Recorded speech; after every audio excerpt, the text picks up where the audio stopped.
శుక్లాంబరధరం విష్ణుం శశివర్ణం చతుర్భుజం ప్రసన్నవదనం ఝాయేత్ సర్వవిఘ్నోపశాంతయే.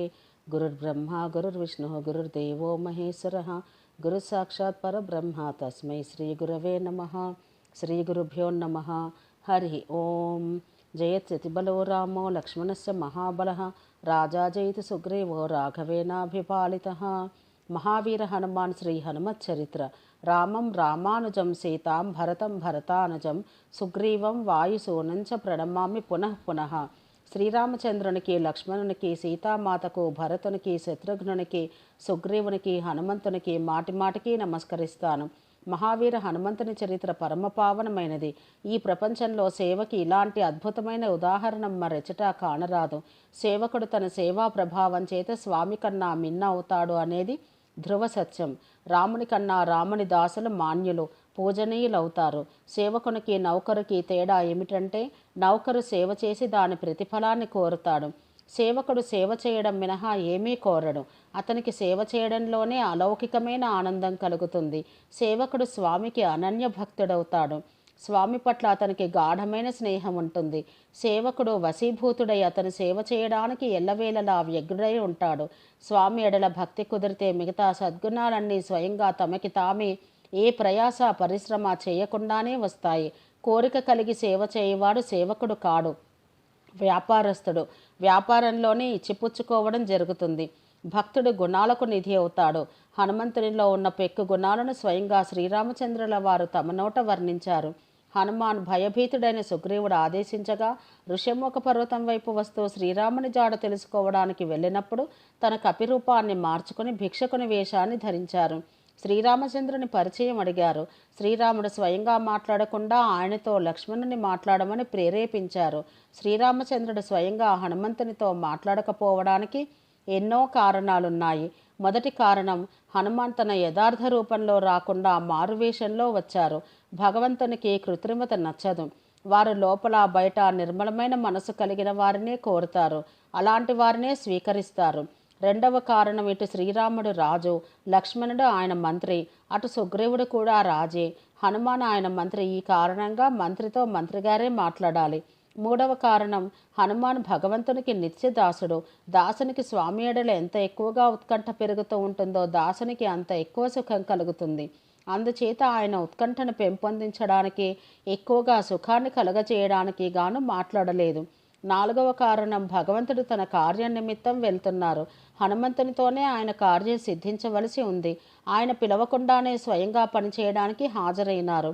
ఇందుచేత భగవంతుడు ఆయన పట్ల కృతజ్ఞతాభారం చేత కృంగిపోయి స్వయంగా మాట్లాడలేక లక్ష్మణుని ప్రేరేపించారు. ఐదవ కారణం, హనుమాన్ ఆగకుండా శుద్ధ సంస్కృత భాషలో ధారాప్రవాహంగా సులలితమైన వాక్కుతో ఉపన్యసిస్తున్నారు. ఈయన వాక్పటుత్వం, విద్వత్తు, సహృదయత, మధురవాణి, ధైర్యము, సాహసాది గుణాలకు మోహితులై ఈయనతో ఏమి మాట్లాడాలో నిర్ణయించుకోలేకపోయారు. ఆరవ కారణం, హనుమాన్ వారిని పరిచయం అడిగారు. పరిచయం ఇవ్వడం కొద్దో గొప్ప ఆత్మప్రశంస నోట వెలువడుతుంది. ఆత్మప్రశంస అన్నింటికన్నా పెద్ద దోషం. ఈ దోషాన్ని నుంచి తప్పించుకోవడానికి ఎవరూ తన నోట పరిచయం చేసుకోరు. ఇతరులు ఎవరైనా వారి పరిచయం చేస్తూ ఉంటారు. ఇలాంటివెన్నో కారణాల వల్ల భగవాన్ హనుమంతునితో లక్ష్మణుని మాట్లాడమన్నారు. హనుమానుని గుణాలు కీర్తిస్తూ భగవాన్ లక్ష్మణునితో అన్నారు, లక్ష్మణ, ఈయన సుగ్రీవుని మంత్రి హనుమాన్. ప్రభు, తమరెలా తెలుసుకున్నారని లక్ష్మణుడు అడిగాడు. భగవాన్ అన్నారు, సోదరా, వాక్య వ్యక్తిని పరిచయం చేస్తుంది. మానవుడు మాట్లాడడం ప్రారంభించినప్పుడు అతని కులవంశ విద్యాబుద్ధి గుణాల పరిచయం కలుగుతుంది. ఈయన మాటలను బట్టి ఈయన 4 వేదాల పండితులు. వేదాంగాలను బాగా అధ్యయనం చేసినట్లు వ్యాకరణంలో దిట్ట అనిపించింది. ఎందుకంటే మాట్లాడడం ప్రారంభించినప్పటి నుంచి ఒక్క వాక్యం కూడా దోషయుక్తంగా మాట్లాడడం లేదు. చాలామంది మాట్లాడుతూ ఉంటే ఆకారమే చెడిపోతుంది. కొందరు ముఖాన్ని తిప్పుతారు, కొందరి నేత్రాలు అదోలా అయిపోతాయి, మరికొందరు కనుబొమ్మలు నిక్కపొడుచుకుంటాయి, ఇంకొందరి అన్యోన్య అంగమంలో వికృతమైపోతాయి. ఈయన మాట్లాడినప్పుడు వీటిలో ఏ ఒక్కటి కూడా దోషం లేదు. చాలామంది చిన్న విషయాన్ని విస్తరిస్తారు. చాలామంది ఆగి ఆగి అస్పష్టంగా మాట్లాడతారు. చాలామంది శిష్టులు, సుశిక్షితులు, ఆచారవంతులు మాట్లాడవలసినట్లుగా మెల్లగా మాట్లాడతారు. ఈయన సంభాషణ మధురంగానో, స్పష్టంగానో, చిత్తాకర్షంగానో ఉంది. ఈయన సంభాషణ వింటుంటే ఇంకా ఇంకా వింటూనే ఉండాలనిపిస్తుంది. ఈయన మాటలు వినగానే శత్రువు హృదయం కూడా మారిపోతుంది. ఈయన అస్త్రశస్త్రాలతో దెబ్బ కొడుతున్న ఆగిపోతారు. ఈయన సుగ్రీవుని సచివులు.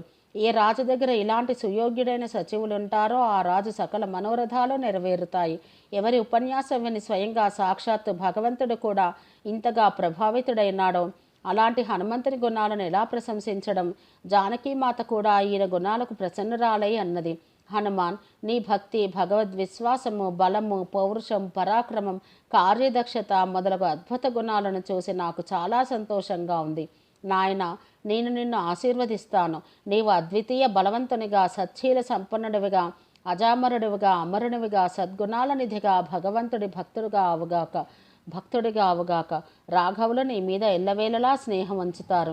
తన భక్తి చేత సీతారాములను వశం చేసుకున్న వారిని గురించి విశేషంగా చెప్పనవసరం లేదు. హనుమాన్ అందరి మీద దయాదృష్టి కలిగి ఉంటారు, కానీ కథావాచకులపైన ఎక్కువగా స్నేహాన్ని చూపుతారు. ఒకవేళ ఎవరైనా కథావాచకులు నిష్కాములైన ఎడల హనుమాన్ అట్టి వారి సమస్త భారాన్ని తామే వహిస్తారు. ఇలాంటి కథావాచకుడు ఎప్పుడు ఏ విషయానికి లోటు రాదు. సకామ కథావాచకులపైన కూడా వారు కనుకరిస్తారు. సకామ పురుషుడు ఈయన మంత్రాన్ని ఒక్కసారి జపించి పునశ్చరణ చేసుకుంటే అతని కోరికలన్నీ నెరవేరుతాయి.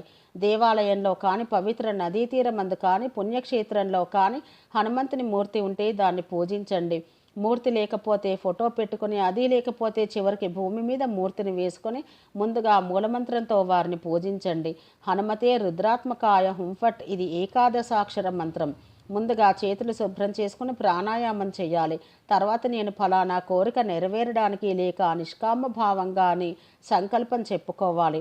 11 అక్షరాల మంత్రం కనుక 11 లక్షలు లేక 1,00,000 మంత్రం జపం చేస్తానని తిరిగి మూలమంత్రాన్ని చదువుతూ ఆవాహన చేయాలి. హనుమతే రుద్రాత్మకాయ హుంఫట్ ఆవాహయామి. ఈ మాదిరిగానే మంత్రాన్ని చదివి ఆసనం సమర్పయామి, పాద్యం సమర్పయామి, అర్ఘ్యం సమర్పయామి, ఆచమనీయం సమర్పయామి, స్నానార్థం జలం సమర్పయామి, యజ్ఞోపవీతం సమర్పయామి, వస్త్రం సమర్పయామి, చందనం సమర్పయామి, అక్షతాన్ సమర్పయామి, పుష్పమాలాం సమర్పయామి, ధూపం సమర్పయామి, దీపం సమర్పయామి, నైవేద్యం సమర్పయామి, ముఖశుద్ధ్యర్థ తాంబూలం సమర్పయామి, దక్షిణం మంత్రపుష్పం సమర్పయామి, నీరాజనం సమర్పయామి. హారతి ఇచ్చి ప్రదక్షిణ చేసి సాష్టాంగ నమస్కారం చేయాలి. హనుమంతుని ముందుగా ఈ విధంగా ధ్యానించండి. మహాశైల పాఠ్యధావంతం రావణం తిష్ట రణే దుష్ట ఘోర రావం సముసృజన్ లాక్షారసారుణం రౌద్రం కాళాంతక యమోపమం జ్వలదగ్ని లసన్నేత్రం సూర్యకోటి సమప్రభం అంగదాద్వైర్మహావీరైర్వేష్టితం రుద్రరూపిణం ఏవం రూపం హనుమంతం ధ్యాత్వాయ ప్రజసేన్మమం. ఈ రూపాన్ని ధ్యానిస్తూ జపం చేసుకుంటే తప్పనిసరిగా ఇష్టసిద్ధి కలుగుతుంది. హనుమంతుని చాలామంది ప్రత్యక్షం చేసుకున్నారు. వీరిలో కొందరు కపట భక్తులు, కొందరు యథార్థమైన భక్తులు. హనుమాన్ అందరినీ అనుగ్రహిస్తారు. హనుమంతుని అనంత గుణాలలో నుంచి మనం జీవితంలో ఏ ఒక్క గుణాన్ని అలవర్చుకున్నా మన జీవితం సార్థకమవుతుంది. వీరి సేవ చేత లౌకిక వాంఛలన్నీ సిద్ధిస్తాయి. మహావీర హనుమానుని ఈ జీవిత చరిత్ర వారి ప్రేరణ చేతనే రాశారు. ప్రియమిత్రుడు బిందూజీ ఒక రోజున హఠాత్తుగా వచ్చి, మహారాజా, మీరు ఎన్నో గ్రంథాలు రాశారు, ఏ విధంగా భాగవత కథ రాశారో అలాగే ఒక మహావీర హనుమానుని చరిత్ర కూడా రాయండి అన్నారు. మరల మాబంశీవట బీహారీ గిరిధారి మందిరాన్ని చూసి ఇక్కడ ఒక హనుమంతుని మూర్తిని కూడా ప్రతిష్ఠించాలి అన్నారు. వారి 2 కోరికలు కార్యరూపం ధరించాయి. ఒకవైపు హనుమంతుని చరిత్ర, రెండో వైపు హనుమాన్ కోసం చిన్న మందిర నిర్మాణం ప్రారంభమయ్యాయి. ఒకవైపు హనుమానుని మందిరం తయారైంది, రెండో వైపు ఖాళీగా ఉంది. అక్కడ గరుడ భగవాన్ని స్థాపిస్తే బాగుంటుంది అనిపించింది. 2 మందిరాలు తయారయ్యాయి. జయాపూర్ వెళ్ళి రామరాజు శ్రీ హనుమానుని, శ్రీ గరుడ విగ్రహాలని తీసుకుని వచ్చారు. పుస్తకం రాయడం పూర్తయిపోయింది. ఒక చిన్న పుస్తకం రాద్దామనుకున్నారు, కానీ హనుమాన్ ముందుగా ఆలోచించుకొని ఉన్నదే అవుతుంది. మనం ఆలోచించడం చేత ఏమవుతుంది? పిల్లవాడు జన్మించక పూర్వమే తల్లి స్తనాలలోకి పాలు వస్తాయి. అతని కోసం మందిరం తర్వాత తయారైంది, కానీ దానికి కావలసిన మూర్తి ముందుగానే నిర్మించబడినది. నిర్మాణానికి పూర్వమే ఇది నిర్ణయం అయిపోయింది. ఈ మూర్తి ఫలానా రోజున ఫలానా స్థలంలో శ్రీ బృందావనంలో ప్రతిష్ఠించబడుతుంది. ఈ విధంగా చేసేవారు, చేయించేవారు అన్నీ వారే.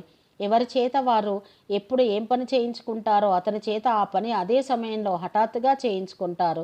ఇందువల్ల ఓ పవనతనయ, మీరు ఏ విధంగా ప్రేరేపించారో ఆ పని మీ ప్రేరణ చేతనే, మీ అనుగ్రహ ఆశీర్వాదాల చేతనే పూర్తయింది. ఇక మీరు ఈ సంసార మాయామోహాలలో మనసు రమించకుండా ఉండినట్లు అన్ని వేళలా ప్రభు చింతనలోనే సమయం గడిచేటట్టుగా ఆశీర్వదించండి. శరీరం పట్ల అహంకారము, సాంసారిక వస్తువుల పట్ల మాయా మమకారాలు కలగరాదు. ఇంత మాత్రంగానే రాసి ఉపన్యాసం ముగించారు రచయిత. పాఠకులను చేతులు జోడించి ప్రార్థిస్తున్నారు. వారు శ్రీ మహావీర హనుమాన్ చరిత్రను ప్రేమతో చదివి మననం చేసుకుందురుగాక. హనుమాన్ నుంచి సేవా రహస్యాన్ని, సేవకుని ధర్మాన్ని, అనుసరించవలసిన విధానాన్ని నేర్చుకుందురుగాక. హనుమంతుని భక్తులలో నుంచి ఏ ఒక్కరైనా ఈ చరిత్ర చదవడం చేత సంతోషం కలిగితే రచయిత గారు పడ్డ పరిశ్రమ సార్థకమైనట్టుగా భావిస్తాను అన్నారు. హనుమాన్ ఎలాంటి ప్రేరణ కలిగించారో, ఎలా వ్రాయించాలనుకున్నారో అలానే రాయించుకున్నారు. బాగా రాయబడిన, చెడ్డగా రాయబడిన అన్నీ వారు కోరినట్టుగానే జరిగాయి. వారే దీని ఫలితాన్ని అనుభవించేవారు కూడా. జ్ఞానామి ధర్మం నచమే ప్రవృత్తి, జ్ఞానామ్య ధర్మం నచమే నివృత్తి, త్వయా హృషికేశ హృది స్థితేన యథా నియుక్తోస్మి తథా కరోమి. ఓం సహనాభవతు సహనౌ భునత్తు సహ వీర్యం కరవావహై తేజస్వినావధీతమస్తు మా విద్విషావహై. ఓం శాంతి శాంతి శాంతి.